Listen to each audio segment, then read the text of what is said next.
This is something I've wanted to do for a long time, and I figured why not? Now's a good time. This is Todd Sampson, and I'm a collector of 45s and specifically pop and top 40. And this is more or less like a show and tell of all the singles that charted on the Hot 100 in the 1980s. And of course, we'll start with January 5th, 1980.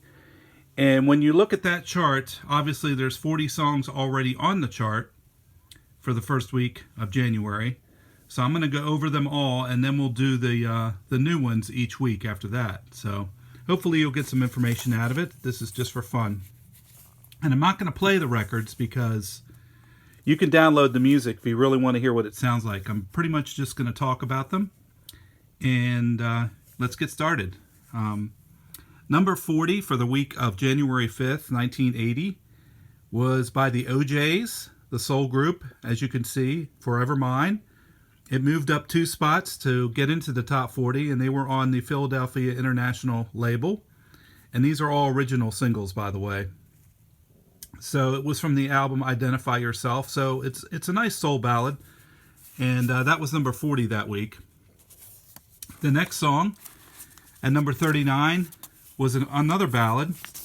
It was by Rita Coolidge, and she was on A&M Records, which is Herb Alpert's label, and the song was called I'd Rather Leave While I'm in Love. Nice ballad, and it was number 39 that week. It had moved up 5 positions to get into the top 40 from the album Satisfied, and it was written by Carol Bayer Sager and Peter Allen. The next song, at number 38, holding in that position for 2 weeks, was a southern rock song by Blackfoot, and the song was called Train Train. And what was special about that song was it started off with a harmonica for about a minute, which is kind of cool. It's from their album Strikes, and they had a song before this that hit the top 40 called Highway Song, and this was their follow-up, and it actually ended up peaking at number 38, and this week it was stagnant at 38 on the Billboard for January 5th.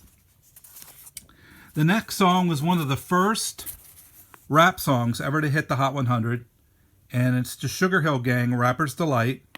As you can see, it was on the blue Sugar Hill label, and it was also big on a 12-inch single, but this is the single version that they released on a 45.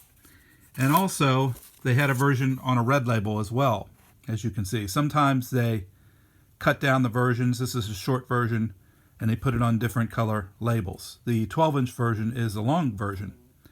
And some of the lyrics were questionable back then, so actually they didn't end up playing it on the radio as much. But it was so groundbreaking that I ended up memorizing all the words to it. And I don't know if I could do that today, but back then I knew all the words. And at the time it was number 37. It had moved up 6 spots to get into the top 40. Okay, number 36 that week was for Rotation, and as you can see, it's kind of like a rotation on a 45. Okay, cool kind of outer sleeve for that. It's Herb Alpert, of course. And this was his follow-up to Rise, which was his number 1 single from 79. And again, it's an instrumental, and it's on his label, A&M. And this isn't really considered a picture sleeve, but it's the right sleeve that this record belongs in. So kind of a cool sounding record. The highest debut of that week happened to be from a gentleman called Steve Forbert. And the song was called Romeo's Tune. It got a lot of airplay around where I live outside of Washington, D.C. So that helped it get into the top 40. It was his only top 40 hit to date. And it's on the Nemper label, as you can see. More of a pop tune, but it did get a lot of airplay. On the way down at number 34... was the Eagles' Heartache Tonight. Of course, a huge number 1 song. And their first release off the Long Run album. It's at number 34 this week. This song was great when it came out, but it's one of those songs that I think got way overplayed. And right now, when I hear it, I really have a hard time listening to it all the way through because it just got played so much I believe there's better songs on the albums, but this was the first one released, and of course it was very poppy, so it went to number 1. And that was number 34 that week. By the way, all the records are in Peaches Crate, and that was a store chain that was located in this area, and this particular chain was located on Nicholson Lane off of Rockville Pike in Montgomery County, near where I grew up. So I still have some of these crates. Number 33 that week was a country record from Crystal Gayle, Half the Way. Back then, a lot of country records hit the top 40. And this one was one of her better songs from Miss the Mississippi. It was also one of my mom's favorite songs. And she was on the Columbia record label. And as you can see, with a Columbia sleeve. Number 32 that week, Holding, was a number 1 hit for a one-hit wonder called M.